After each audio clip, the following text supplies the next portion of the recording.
সুন্দরবনে কোকিলমুনি সিঙ্গারটেক এলাকায় বনদস্যুদের সাথে বনরক্ষীদের গোলাগুলি হয়েছে।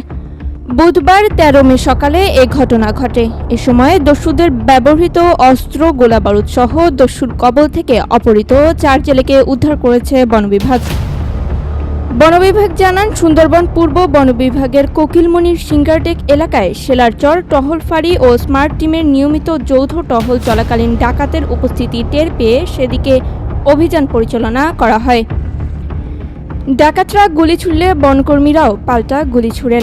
এক পর্যায়ে ডাকাতরা তাদের ট্রলারে থাকা অপহৃত ৪ জেলে রেখে বনের গহীনে পালিয়ে যায়।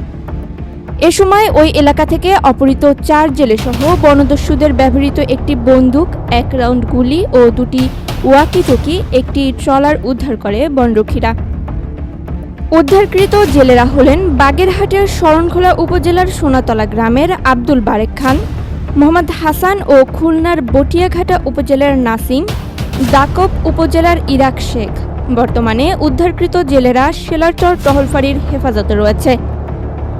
উদ্ধার জেলেদের পরিবারের কাছে হস্তান্তরের প্রক্রিয়া চলছে। বনরক্ষীদের গুলি করা দস্যুরা করিম শরীফ বাহিনীর সদস্য বলে জানান ওই কর্মকর্তা।